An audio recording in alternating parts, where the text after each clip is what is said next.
오늘도 예배의 자리를 마련하시고 우리들을 불러주셔서 우리가 하나님 앞에 예배자로 이 자리에 나올 수 있도록 하심을 감사합니다. 하나님, 오늘도 우리 예배를 받으시고 우리 찬양과 기도를 받으시고 오늘도 하나님의 뜻을 우리에게 말씀하여 주옵소서. 이 시간 말씀으로 우리에게 오신 하나님께서 우리 가운데 임하여 주옵소서. 예수 그리스도의 이름으로 기도드렸사옵나이다. 아멘. 할렐루야. 오늘 함께 예배드리시는 모든 분들에게 하나님의 은혜와 평강이 함께 하시기를 바랍니다. 지난 주일부터 빌립보서 강해를 시작을 했습니다. 지난 주일에 빌립보서 강해를 시작하면서 여러분에게 세 가지를 부탁을 했습니다. 첫째는 빌립보서 강해 설교가 진행되는 동안 매주 빌립보서를 한 번 이상 읽어달라 부탁을 했습니다. 빌립보서는 총 4장, 4장, 절수로 하면 104절밖에 되지 않는 짧은 성경이기 때문에 일독을 한다고 해도 한 20-30분이면 충분히 읽을 수 있는 분량입니다. 그래서 여러분들이 매일 읽으시는 성경의 분량 외에 한 주에 한 번씩 빌립보서를 일독 이상씩 해주시면은 우리가 빌립보서 설교를 들으면서 이해하고 또 그 설교를 나누는데 훨씬 더 큰 도움이 될 것입니다. 두 번째로 제가 빌립보서 강해 설교를 진행하는 동안에 빌립보서 성경 공부반을 함께 병행하고 싶다고 했습니다. 그래서 여러분들 중에서 성경 공부를 함께 하고자 하시는 분은 제게 말씀해 달라고 했습니다. 저는 사실 이렇게 말씀을 하면서 여러분 중에 단 한 명이라도 성경 공부를 하겠다고 하면 그분과 같이 성경 공부를 하고, 혹시 한 분도 성경 공부를 신청하는 분이 계시지 않아도 어쩔 수 없다고 생각을 했었습니다.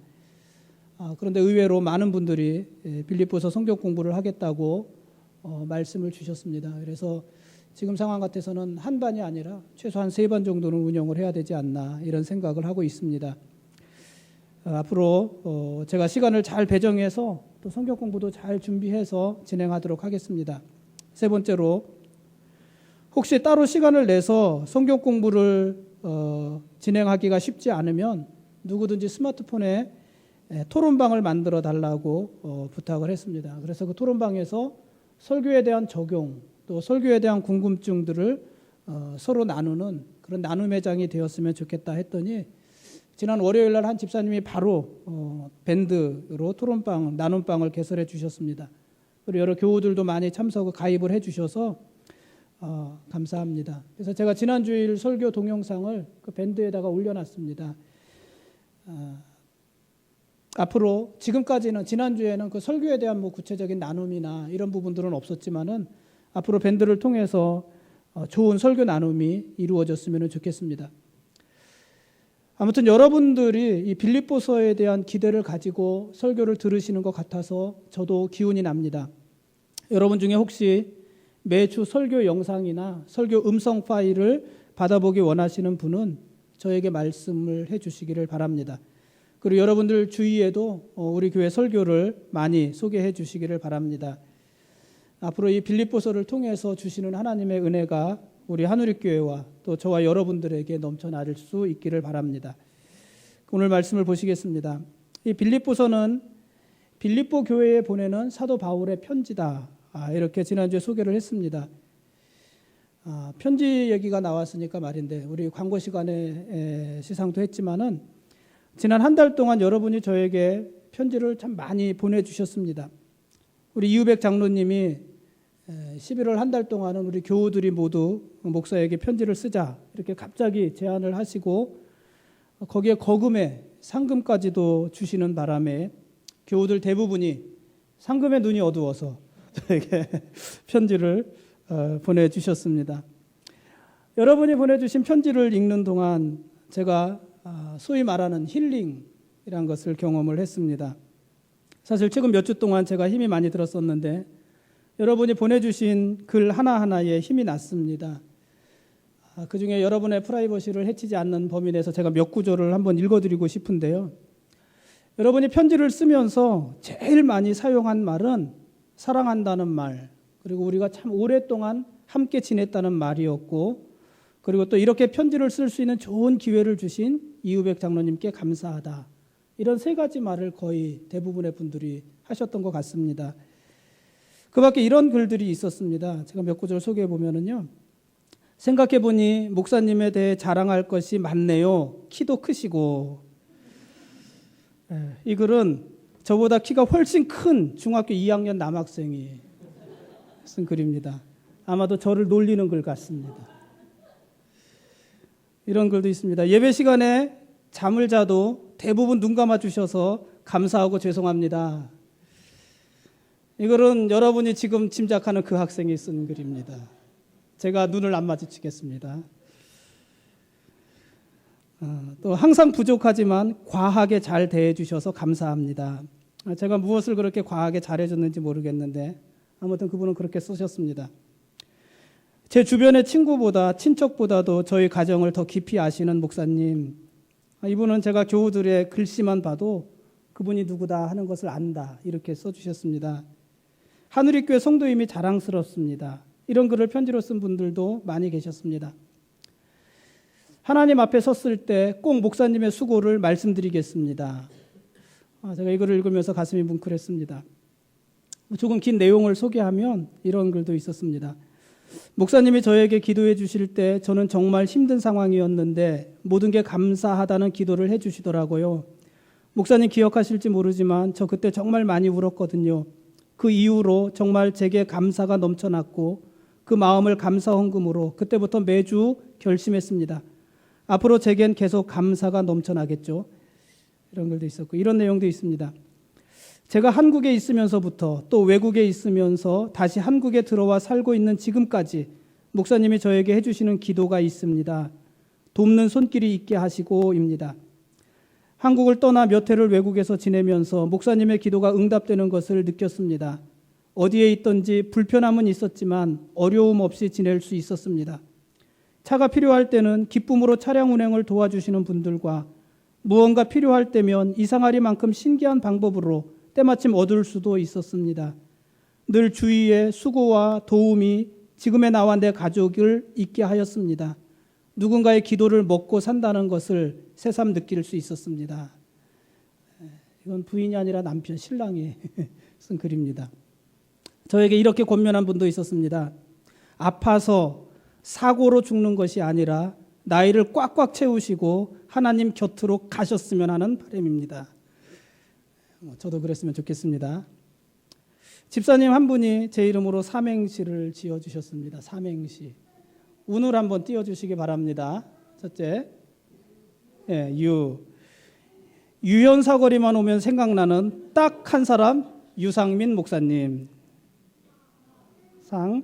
상상만 해도 즐겁고 행복한 딱 한 사람, 유상민 목사님.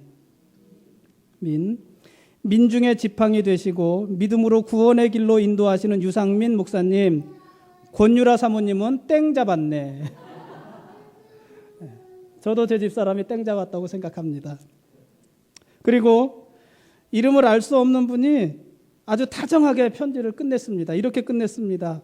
제가 가슴이 떨렸어요. 영미 올림. 이렇게 다정하게 글을 맞출 줄 몰랐어요. 영미 올림. 누군지 모르겠는데 아주 제가 가슴이 아주 그냥 덜컥 내려앉았습니다. 네. 여러분이 저에게 개인적으로 편지를 쓰신 그 프라이버시가 있어서 그 내용을 일일이 다 소개할 수는 없지만 여러분이 보내주신 편지를 읽으면서 제가 실없이 웃기도 하고 또 오랜 추억에 여러분 개인들과 나누었던 오랜 추억에 잠기기도 했고 그리고 무엇보다도 새로운 힘이 났고 가슴이 뭉클했습니다. 이런 좋은 기회를 주신 우리 이우백 장로님께 고맙고 또 편지로 저를 격려해 주신 여러분 교우들께 고맙고 아직 저에게 편지를 주지는 않으셨지만은 또 동일한 마음으로 저를 위로하고 격려해 주시는 여러분 모두에게 고마운 마음이 있습니다. 아무튼 진심을 담아서 쓴 편지에는 사람의 마음을 움직이는 어떤 힘이 있는 것이 분명한 것 같습니다. 그래서 사도 바울은 기회가 있을 때마다 교회와 성도들에게 편지를 썼고 그 편지들이 초대교회와 성도들의 그 믿음, 또 초대교회와 성도들을 든든히 세워가는 그런 밑거름이 되었습니다. 그중에서 우리는 지난주부터 빌립보서 말씀을 보고 있는데 사도 바울이 빌립보 교회에 빌립보서를 쓴 이유, 빌립보 편지를 보낸 이유는 네 가지라고 지난주에 우리가 말씀을 나누었습니다. 첫째, 로마 감옥에 갇힌 자신을 걱정하는 빌립보 교회 교인들에게 자기의 안부를 전하는 목적이 있었고, 두 번째는 빌립보 교회가 감옥에 있는 바울을 위해서 헌금과 물품들을 보냈다고 그랬는데 그것에 대해서 감사하는 인사를 하기 위해서였고, 세 번째는 빌립보 교회에 있었던 유대주의와 반율법주의에 대해서 경고하기 위해서 이 편지를 썼고, 마지막 네 번째로는 빌립보 교회가 서로 분열하지 않고 한 마음이 되도록 격려하기 위해서 이 빌립보서를 썼다. 이렇게 우리가 말씀을 나누었습니다. 지난 주일에 우리가 잠시 살펴본 대로 빌립보 교회는 사도 바울이 시작한 교회였습니다. 빌립보 교회가 세워진 배경에 대해서는 사도행전 16장에 잘 기록을 하고 있습니다. 여러분이 사도행전 16장 말씀을 이번 주간에 꼭 한번 읽어보시기를 바랍니다. 이 빌립보 지방은 유럽에서 최초로 복음이 전해진 곳이고 그곳에 세워진 그 빌립보 지방에 세워진 교회를 빌립보 교회다 이렇게 불렀습니다. 사도 바울은 아시아에서 복음을 전하기를 원했지만 성령께서 그것을 허락하지 않으셨습니다. 그러던 중에 사도 바울이 환상을 보게 되는데 마게도냐 사람 하나가 나와서 자기들에게로 건너와서 자기들을 도우라 하는 그런 환상을 보게 됩니다. 사도 바울은 그 환상이 하나님께서 자신을 마게도냐로 보내셔서 그 마게도냐 지방의 복음을 전하기를 원하시는 것이다 이렇게 확신을 하게 됩니다. 그래서 자기의 원래 뜻은 아시아의 복음을 전하는 것이었지만은 자기의 그 계획을 내려놓고 하나님의 뜻을 따라서 성령의 인도하심을 따라서 배를 타고 마게도냐 지방으로 건너가게 됩니다. 그리고 그 마게도냐 지방의 첫 번째 마을이 바로 이 빌립보 지역이었습니다. 이 빌립보 지방에는 아직 복음이 전해진 적이 없었고 당연히 교회도 없었습니다.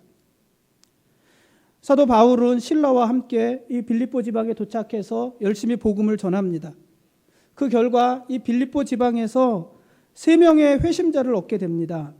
첫째 회심자는 여러분이 잘 아는 자주장사 루디아라는 사람이었습니다. 이 루디아는 왜 자주장사냐면은 자주색 옷감을 파는 사람이었습니다. 그래서 자주장사입니다. 이 자주색 옷감을 파는 부유한 상인이었던 이 루디아에게 복음을 전하고 이 루디아는 바울이 전하는 복음을 받아들여서 그와 그 온 집이 함께 세례를 받게 됩니다.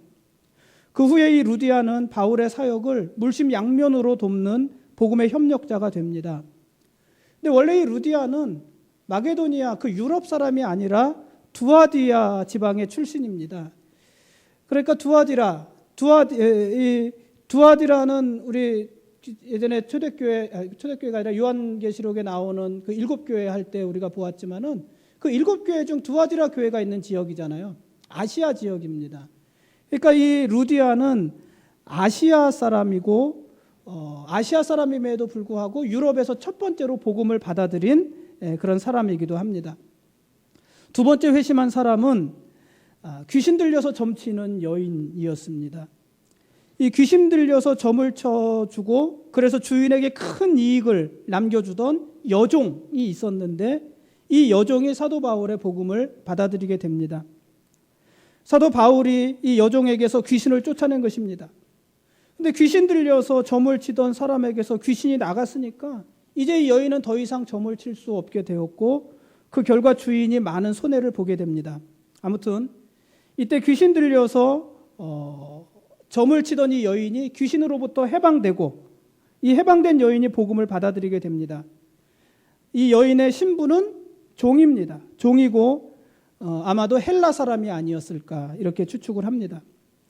세 번째로 회심한 사람은 빌립보 감옥에서 그 감옥을 지키던 간수였습니다. 빌립보 지방에서 바울은 감옥에 갇히게 됩니다. 사도 바울이 귀신 들린 여자에게서 귀신을 내어 쫓았다고 말씀을 드렸는데 이 귀신 들린 여자에게서 귀신을 내어 쫓고 그래서 이 귀신 들린 여인이 더 이상 점을 칠 수 없게 되자 귀신 들린 여인을 통해서 많은 수익을 얻던 그 주인이 화가 났습니다. 그래서 사도 바울을 무고해서 감옥에 가두게 한 것입니다.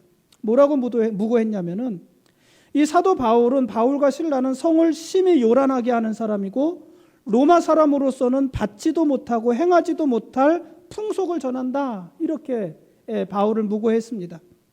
그러자 빌립보 사람들이 모여서 바울과 실라를 때리고 옷을 찢어서 벗기고 그리고 그를 감옥에 가두었습니다. 그리고 간수들에게 지키라고 했습니다.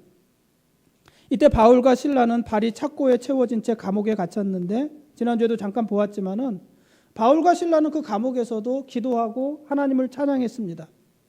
근데 그때 갑자기 지진이 나서 옥터가 움직이고 감옥 문이 열렸습니다. 그리고 감옥에 있는 그 죄수들을 묶어 놓았던 모든 것들이 다 풀어지게 되었습니다. 감옥을 지키던 간수가 잠을 자다가 깜짝 일어나서 깨어보니 감옥 문은 다 열려 있었습니다. 그래서 이 간수는 생각하기를 감옥에 있던 죄수들이 다 도망갔구나 이렇게 생각을 하고 칼을 빼서 스스로가 죽으려고 하였습니다. 왜냐하면은 이 간수가 만일 자기가 지키던 죄수를 놓치게 되면은 그 죄수의 모든 형벌을 간수가 대신 져야만 되는 것이었어요. 그래서 감옥에 있는 죄수들이 다 도망갔으니까는 어차피 나는 살아도 죽은 거고 죽어도 죽는 것이다. 그렇게 생각을 했을 것입니다. 그래서 칼을 빼서 스스로가 목숨을 끊으려고 하는데 그때 감옥 안에 있던 바울이 간수를 향해서 네 몸을 상하게 하지 말라. 우리가 다 여기 있다. 이렇게 말을 합니다. 그러자 간수가 바울과 실라 앞에 엎드려서 뭐라고 물어봤습니까? 내가 어떻게 해야 구원을 얻겠습니까? 이렇게 물어봅니다. 그때 사도 바울이 한 유명한 말이 어떤 말이었어요? 주 예수를 믿으라. 그리하면 너와 네 집이 구원을 받으리라. 이렇게 복음을 전합니다. 그러다 그날 밤에 그 간수와 가족들이 모두 세례를 받고 하나님을 믿기 시작했습니다. 회심을 한 것입니다. 이때 이 감옥을 지키는 간수가 회심을 한 것인데 이 간수는 로마 사람이고 로마의 하급 관리였다. 이렇게 볼 수가 있겠습니다. 이상 세 사람, 아시아 사람이면서 장사를 해서 돈을 많이 번 큰 상인이었던 자주장사 루디아, 귀신 들려서 점치는 여인, 여종이었던 헬라인 여인, 또 감옥을 지키는 간수, 로마 사람이면서 로마의 하급 관리였던 간수, 이들이 회심을 하게 되고 이들이 사도 바울과 함께 빌립보 교회를 설립하게 되는 것입니다. 아시아인이면서 부유한 상인이었던 루디아, 헬라 사람이면서 사회에서 사람 취급을 받지 못하던 노예였던 귀신 들린 여인, 그리고 로마인이면서 로마 정부의 하급 관리였던 간수, 이들이 사도 바울과 같이 교회를 설립한 것인데, 근데 사실 이 사람들은 복음이 아니고서는 결코 어울릴 수 없는 사람들이었습니다. 이들은 서로 신분이 다르고 종족이 다르고 사회적인 지위도 달랐던 사람들입니다. 복음이 아니고서는 이들은 서로 만날 일도 없는 사람들이고, 복음이 아니고서는 이들이 모여서 함께 무슨 일이든지 할 이유가 없는 그런 사람들이었습니다. 어떻게 로마의 관리와 귀신 들린 노예가 함께 있을 수 있겠습니까? 어떻게 아시아의 돈 많은 상인과 감옥을 지키는 로마의 간수가 함께 한 자리에 있고 함께 어떤 일이든 할 수가 있었겠습니까? 어떻게 헬라의 귀신 들린 노예와 장사를 해서 돈을 많이 번 아시아의 상인이 어떻게 같이 있을 수 있겠습니까? 그런 일은 있을 수가 없는 일이었습니다. 그런데 그들에게 복음이 전해지고 그들이 복음을 받아들이고 회심을 하고 나자 복음이 그들을 하나 되게 했던 것입니다. 그리고 교회가 이렇게 다른 사람들로 인해서 교회가 설립이 되고 교회가 하나 되게 되었던 것입니다. 여러분, 이것이 교회입니다. 루디아와 귀신 들린 여인과 감옥을 지키는 간수뿐이 아닙니다. 바울은 어떻습니까? 물론 바울은 위대한 사도입니다. 그러나 이 당시 초대교회 당시 교회 성도들 입장에서 볼 때 바울의 과거는 그렇게 내세울 만한 것이 되지 못합니다. 회심하기 전에 바울은 어떤 사람이었습니까? 회심하기 전에 바울은 교회와 성도들을 핍박하던 사람들이었습니다. 바울은 예루살렘 교회의 초대 집사였던 스데반을 죽이는 데 큰 역할을 했던 사람입니다. 사도행전 9장에 보면 이 바울이 교회와 성도들을 향해서, 예수님의 제자들을 향해서 위협과 살기가 등등했다, 그렇게 표현을 하고 있습니다. 사도행전 9장 1절 2절입니다. 바울이 주의 제자들에 대하여 여전히 위협과 살기가 등등하여 대제사장에게 가서 다메섹 여러 회당에 가져갈 공문을 청하니, 이는 만일 그 도를 따르는 사람을 만나면 남녀를 막론하고 결박하여 예루살렘으로 잡아오려 함이라. 이게 바울이었습니다. 바울은 교회와 성도들을 핍박하던 사람이었습니다. 누구든지 예수를 믿는 사람이 있다면 그 사람이 남자건 여자건 상관없이 남녀를 막론하고 잡아다가 예루살렘으로 끌고 오기 위해서 먼 여행길을 떠났던 사람이 바로 이 바울이었습니다. 바울은 교회와 성도들을 향해서 위협과 살기가 등등했던 사람이었습니다. 그런 사람이 어떻게 교회를 세울 수 있겠습니까? 그런 사람이 교회를 세운다 할지라도 그런 사람이 세운 교회에 어떻게 성도들이 갈 수가 있겠습니까? 또한 그러한 사람이 전하는 예수의 복음을 성도들이 어떻게 받아들일 수 있겠습니까? 그것은 쉬운 일이 아니었습니다. 그러나 빌립보 교회는 그런 바울을 목회자로 인정했고 사도로 인정했고 바울을 자신들의 목회자로 존중했고 바울과 함께 건강한 교회를 세워나갔습니다. 왜냐하면 그게 바로 교회이기 때문입니다. 신약성경에 바울 서신이 13편이 나오잖아요. 로마서부터 빌레몬서까지 13편이 나오는데 이 바울 서신이기 때문에, 편지이기 때문에 그 형식이 거의 비슷하거든요. 그러니까 인사로 시작을 하고 본론을 이야기하고 인사로 마무리를 하는데, 바울 서신 13권 중에서 바울의 인사는 대부분 어떻게 시작하냐면 내가 하나님의 사도다 이렇게 시작을 하거든요. 내가 하나님의 사도다 이렇게 인사를 시작하는, 그게 13권 중에서 9권인가 그렇습니다. 그런데 이 빌립보서에서는 바울이 자기를 사도라고 소개하지 않고 뭐라고 소개합니까? 자기를 종이라고 소개합니다. 종이라는 소개에도 의미가 있지만 사도라고 소개하지 않았다는 거예요. 그럼 바울은 왜 서신서를 쓸 때마다 자기를 사도라고 소개했을까요? 교회가 바울의 사도권을 잘 인정하지 않았던 거예요. 어떻게 바울이 사도일 수 있느냐? 어떻게 바울이 사도가 될 수 있느냐? 바울의 사도권이 많이 도전을 받았단 말이에요. 그런데 빌립보 교회는 자기를 사도라고 소개할 필요가 없었습니다. 왜냐하면 빌립보 교회 성도들은 바울을 당연히 사도로 인정했기 때문입니다. 그래서 자기를 사도라고 소개하지 않고 종이라고 소개를 하는 것이었습니다.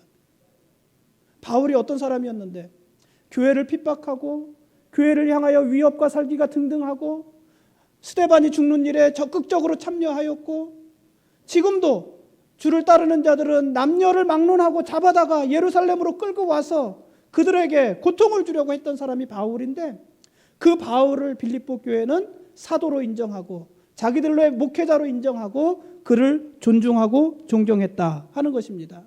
왜요? 그게 교회이기 때문에 그렇습니다. 초창기 우리 한국 교회사를 보면은 한국 교회사에 조덕삼 장로라는 사람이 나옵니다. 이 조덕삼 장로라는 사람의 이야기가 나오는데, 이 조덕삼 장로는 전북 김제에 있는 금산교회의 장로였습니다. 이 금산교회는 지금도 있습니다. 지금 이 금산교회는 전북문화재 136호인데 한옥으로 지어진 교회고 기역자 모양으로 지어진 예배당입니다. 지금도 그 모습이 잘 보존되어 있습니다. 이 금산교회는 미국의 남장로교회 선교사인 테이트 선교사와 이 조덕삼 장로가 세운 교회인데, 이 테이트 선교사가 어느 날 그 용화마을에서 제일 큰 부자였던 이 조덕삼 장로의 집, 그 당시 뭐 장로가 아니죠, 조덕삼의 집에서 하루를 묵게 되었다고 합니다. 근데 그 전부터 이 조덕삼은 이 선교사를 유심히 보고 있었어요. 테이트 선교사를 유심히 보고 있었어요. 그런데 마침 자기 집에서 하루 묵게 되자 그 선교사에게 이렇게 물었다고 합니다. 당신은 살기 좋은 나라의 사람이라고 하는데, 그러니까 당신의 나라는 아주 살기가 좋은 곳이라고 하는데 왜 이렇게 가난하고 힘든 조선 땅에 와서 고생을 하시는 것입니까? 이렇게 테이트 선교사에게 물었다고 합니다. 그러자 그 테이트 선교사가 말을 하기를, 그것은 하나님의 특별한 사랑 때문입니다. 이렇게 대답을 했다고 그래요. 그러고 복음을 전했겠죠. 그날 이후로 이 조덕삼은 자기 집 사랑채를 내주고 그곳에서 예배를 드릴 수 있게 허락을 해 주었습니다. 이것이 금산교회의 출발입니다. 그런데 이 조덕삼의 집에는 이자익이라는 머슴이 있었습니다. 이 이자익은 원래 전라도 사람이 아니고 원래 경상남도 남해 출신인데 6살 때 부모를 다 여의었습니다. 그래서 먹고 살기 위해서 온 마을을, 온 그 지역을 전전긍긍하다가 이 조덕삼이 사는 이 마을에까지 흘러 들어온 것입니다. 그래서 조덕삼은 그 이자익을 보자마자 그를 불쌍히 여겨서 자기 집에서 머슴 생활하면서 세경을 받으면서 그렇게 살 수 있도록 배려를 해 주었습니다. 원래 이 이자익이란 사람은 자기 고향에서 한 번도 제대로 된 교육을 받아본 사람이 아니었지만 아주 총명한 사람이었던 것 같아요. 그래서 어깨너머로 천자문을 떼고 천자문을 줄줄줄줄 암송하는 그 정도의 실력이 있는 사람이었다고 합니다. 이 조덕삼은 그런 이자익의 재능을 알아보고 이 이자익이 자기 아들과 같이 공부할 수 있도록 배려해 주었고 또 이자익이 자기와 함께 예배 드릴 수 있도록 허락을 해 주었다. 이렇게 말을 합니다. 그러니까 주인과 머슴이 한 교회에서 함께 예배를 드리기 시작을 한 것입니다. 그리고 이 조덕삼과 이자익은 한 교회에서 함께 예배를 드리면서 서로 신앙이 자라면서 똑같이 집사가 됐습니다. 한 교회 집사가 되었고 또 집사가 돼서도 이 연륜이 쌓이면서 이제 교회도 부흥하고 이분들의 신앙 연륜도 쌓여서 그 교회에서 이제 장로를 선출하게 되었는데 그때가 1907년입니다. 1907년 이 금산교회에서 장로 투표를 하게 됐는데 그때 장로 투표로 나온 사람이 공교롭게도 이 조덕삼과 이자익 두 사람이었다고 그래요. 그러니까 주인인 조덕삼과 그 집의 머슴인 이자익 두 사람을 놓고 그 교회에서 누구를 장로로 세울까 장로 투표를 하게 된 것입니다. 여러분 누가 됐겠습니까? 주인이 됐겠습니까? 종이 됐겠습니까? 주인은 돈 많은 부자, 그 지역의 최고 부자입니다. 이자익은 그 집에서 머슴살이하는, 죄송한 표현입니다. 머슴살이하는 종놈입니다. 돈이 있겠습니까? 뭐가 있겠습니까? 두 사람을 놓고 투표를 했는데 누가 당선이 됐겠습니까? 공교롭게도 그 투표에서 조덕삼 주인이 떨어지고 이자익 그 머슴이 장로로 당선이 되었습니다. 이 당시만 해도 신분 질서가 명백했던 때였기 때문에 이런 일은 있을 수가 없는 일이었습니다. 주인과 종이 한 곳에서 한 공간에서 예배를 드린다는 것도 있을 수 없는 일이었고 주인과 머슴이 함께 장로 투표로 함께 나온다는 것도 있을 수 없는 일이었고 더더군다나 머슴이 주인을 누르고 먼저 장로가 된다는 것도 있을 수 없는 일이었는데 그 교회에서 결과가 그렇게 나온 것입니다. 그때 이 조덕삼이 나와서 인사를 하는데 주인인 조덕삼이 나와서 인사를 하는데 이렇게 인사를 했다고 합니다. 오늘 우리 금산교회 성도들이 참으로 훌륭한 일을 해냈습니다. 저희 집에서 일하는 이자익 집사는 저보다 신앙의 열의가 훨씬 높습니다. 그를 장로로 뽑아주셔서 참으로 감사합니다. 그렇게 인사를 했다고 합니다. 이후로도 조덕삼은 자기보다 먼저 장로가 된 이자익을 자기 집 머슴인 이자익을 미워하거나 질투하지 않았습니다. 오히려 그 교회 테이트 선교사 목회자가 그 잠시 자리를 비워서 이자익이 대신 설교를 하는 날이 있을 때에는 이자익이 강단에서 설교를 하면 그 조덕삼은 교회 바닥에 꿇어 앉아서 그의 설교를 들었다고 합니다. 물론 집에 돌아가면 어떻게 됐겠습니까? 집에 돌아가면 이 이자익 장로가 평신도인 조덕삼을 또 주인으로 열심히 섬긴 것입니다. 그 후에 이 조덕삼은 이자익 장로를 신학교에 보내서 그가 공부할 수 있도록 모든 후원을 다 했습니다. 그리고 그로부터 3년 후에 조덕삼도 그 교회의 장로가 되었습니다. 조덕삼 장로는 교회를 신축할 수 있게 자기 땅을 헌납했고 그곳에 기역자 모양의 지금 그 예배당을 신축했습니다. 그 이후에 신학교를 졸업한 이자익이 목사가 되었는데 금산교회에서는 이자익 목사를 그 교회의 2대 목사로 청빙을 하게 됩니다. 이 이자익 목사를 금산교회의 담임 목사로 청빙을 할 때 가장 적극적인 사람이 조덕삼 장로였다고 합니다. 조덕삼 장로는 이자익 목사를 자기 교회 담임 목사로 청빙을 해서 그를 깍듯하게 자기 교회 목사로 예우를 했고, 이자익 목사는 사랑으로 성도들을 잘 돌보았습니다. 그래서 이 이자익 목사는 한국교회의 유명한 사람입니다. 그 교단의 총회장을 3번이나 역임한 거물입니다. 초대 한국교회사의 거물입니다. 사랑하는 성도 여러분, 이것이 교회입니다.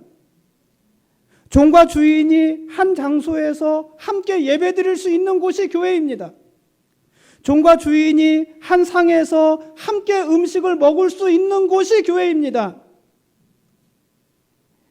주인보다 종이 먼저 장로가 될 수 있는 곳이 교회고, 목사가 된 종을 장로가 된 주인이 힘을 다해서 섬기고 보좌할 수 있는 곳, 그곳이 교회입니다.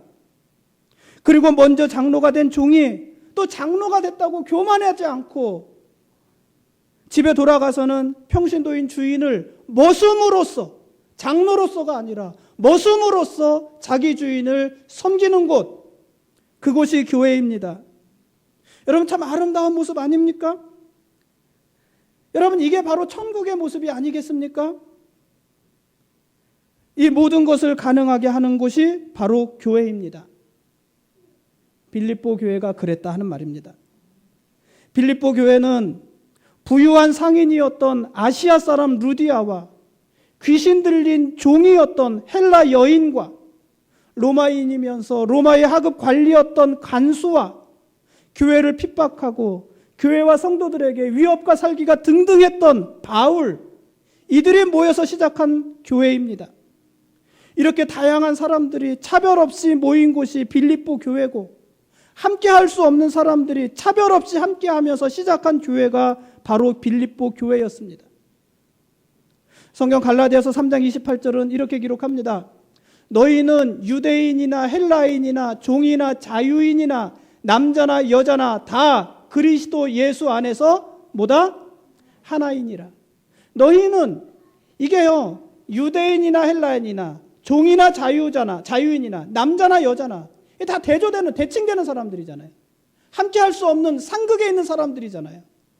근데 그 상극에 있는 사람들, 유대인이나 헬라인이나 종이나 자유인이나 남자나 여자나 다 어디서?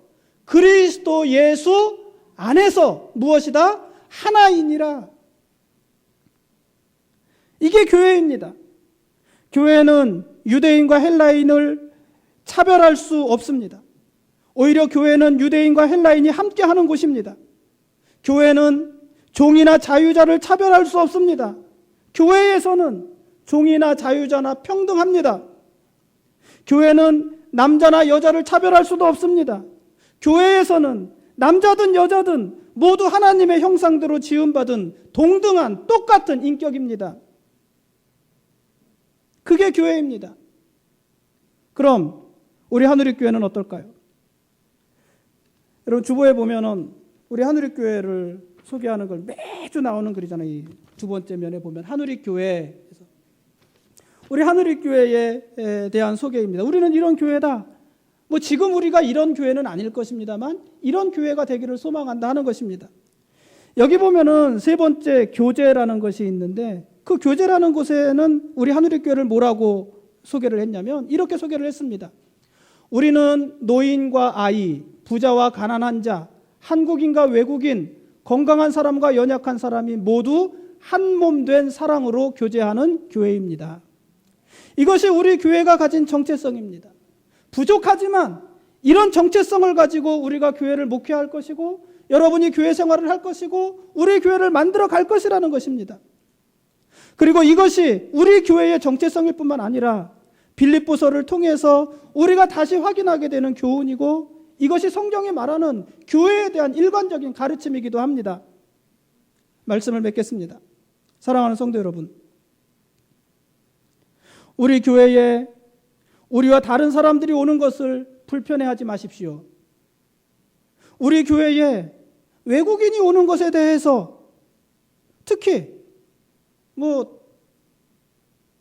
잘생긴 외국인이 오면 더 좋겠지만 특히 가난한 나라에서 온 사람들, 가난한 나라, 딱 보기에도 가난한 나라에서 온 사람들, 그래서 우리가 다 외면하는 3D 업종에 일하면서 힘들게 살아가는 사람들, 혹시라도 그들이 우리 교회를 찾아올 때 여러분 그들이 우리 교회 오는 것을 거북해 하지 마십시오. 교회는 그런 분들도 아무런 불편함이 없이 편견 없이 모이는 곳이 되어야 합니다. 그게 교회입니다. 사랑하는 성도 여러분, 우리 교회에 가난한 사람들이 오는 것을 싫어하지 마십시오. 돈 없고 가난한 사람들이 오는 것을 싫어하지 마십시오. 예전에, 아주 예전에 좀 문제가 있었던 목사님이었어요. 실제로 많은 부분에. 그 목사님이 이런 적이 있어요. 큰 교회 목사님인데 그 교회 전도를 아주 잘하는 분이 계셨어요. 전도. 여러분 전도를 잘한다면 우리는 어느 정도입니까? 우리는 평생 서너 명 전도하면 우리는 전도 잘하는 거잖아요. 그런데 어떤 교회는 가보면 1년에 1000명, 2000명 전도하는 사람들이 있더라고요. 근데 그분은 그 정도는 아니지만 그래도 매주마다 전도를 몇 명씩 하시는 분이에요. 그러니까 1년이면 수십 명씩 전도를 하는 분인데 어느 날 이분이 목사님께 호출을 당했어요. 목사님이 그분을 놓고 당신 더 이상 전도하지 말던가 다른 사람을 전도해 오라고. 무슨 말이었겠습니까? 이분이 전도는 많이 하는데 전도해서 오는 사람들이 다 별 볼 일 없는 사람들이에요. 노인들, 병든 사람들, 아이들. 교회가 교회를 성전을 지었고 빚도 갚아야 되고 이자도 내야 되고 돈이 필요한데 돈 있는 사람이 필요한데 이분이 전도는 많이 하는데 매일 그런 사람들만 데려오는 거예요. 그래 교회 분위기만 칙칙해진다는 거예요. 도움도 안 되면서.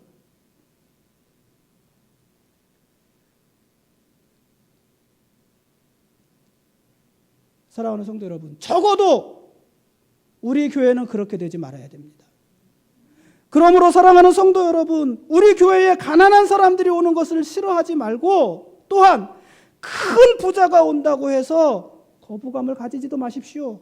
이 사람은 너무 부자라서 내가 어울리기가 힘들겠는데? 이 사람이 우리 교회 오면 오히려 위화감만 조성되겠는데? 그러지도 마시라는 거예요. 가난한 자도 오고 부자도 올 수 있는 곳, 가난한 자도 와서 편안해야 되고 부자도 와서 어색하지 않아야 되는 것이 교회입니다. 부자면 어떻고 가난한 자면 어떻습니까? 부자나 가난한 자나 모두 복음을 필요로 하는 사람들이고 교회는 이들에게 차별 없이 복음을 전해야 되는 것입니다. 사랑하는 성도 여러분, 우리 교회에 병든 사람이 오는 것을 막지 마시고 건강한 사람이 오는 것도 막지 마십시오. 교회는 병든 자나 건강한 자나 모두에게 문이 열려있는 곳이 되어 있어야지만 합니다.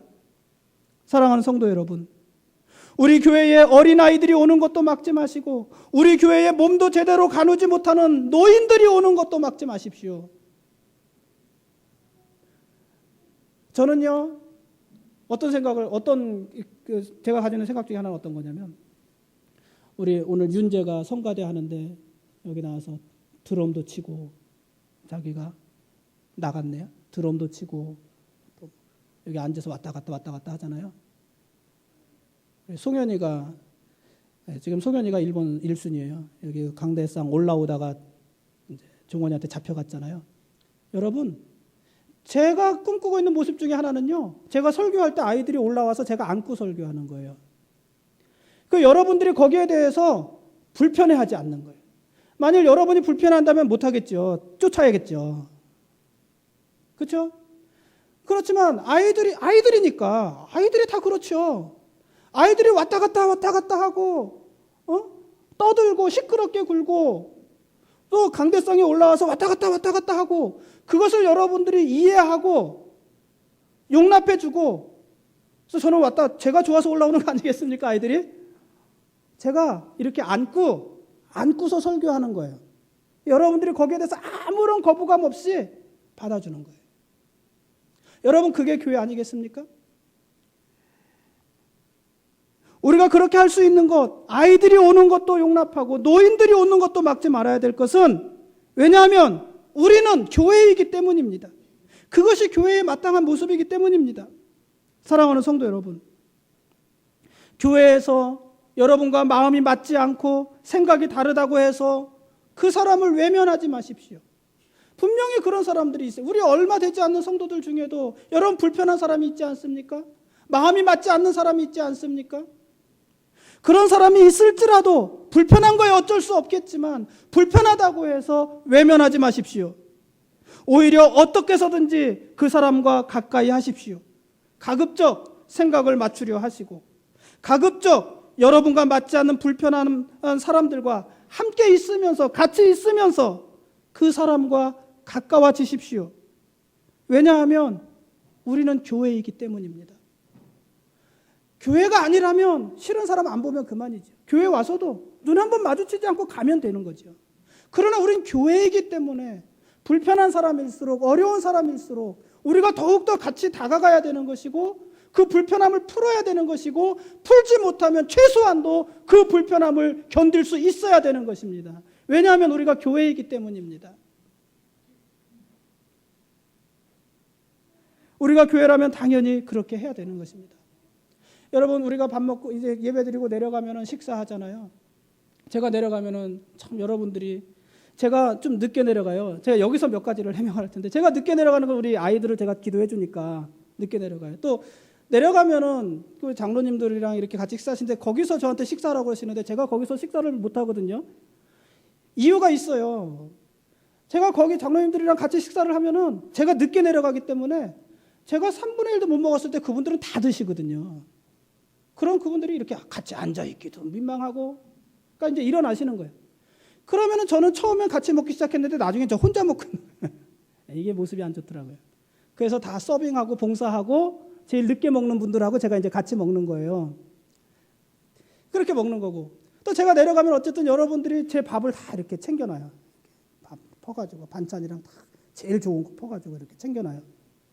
참 감사합니다. 그런데요. 저한테는 안 하셔도 돼요. 다른 분에게 하십시오. 제가 언젠가 설교를 했지만은 우리 식사 시간에요. 그냥 자기 밥 막 퍼가지고 가서 자기 밥 먹는 것도 좋지만 다른 사람 밥을 좀 푸면 어떨까요? 다른 사람. 내가 담아서 이 사람 주고 저 사람이 담은 거 내가 받아서 먹고 그럴 수도 있지 않을까? 이게 뭐 이상일까요? 꿈일까요? 여러분 우리가 왜 그래야 됩니까? 우리가 교회이기 때문입니다. 그것이 교회의 일이기 때문입니다. 오늘은 여기까지 하겠습니다. 다음 주일에는 우리가 예수님을 믿어서 성도가 되고 교회의 일원이 됐는데 이게 얼마나 놀라운 축복이고 얼마나 대단한 일인가. 우리가 도대체 어떤 사람이 된 것인가에 대해서 설교를 하려고 합니다. 기도하시겠습니다. 사랑이 많으신 하나님 아버지 고맙습니다. 빌립보 교회는 서로 함께 할 수 없는 사람들이 모여서 이루어진 교회였습니다. 자주장사 큰 상인 아시아 여인 루디아와 귀신 들려서 점치는 여종 헬라 사람과 로마의 간수였던 관원이었던 로마인과 교회를 핍박하던 사도 바울 함께 할 수 없는 사람들이 모여서 교회를 시작했고 그 교회를 이루었습니다. 하나님 그것이 교회인데 우리도 그런 교회의 모습을 이루어가게 하여 주옵소서. 함께 할 수 없는 사람을 함께 하게 하시고 불편한 사람과 함께 하게 하시고 그들과 함께 합력하여 선을 이루게 하시고 그런 아름다운 교회 공동체를 우리가 이루어갈 수 있도록 우리를 축복하여 주옵소서. 예수 그리스도의 이름으로 기도드렸사옵나이다. 아멘.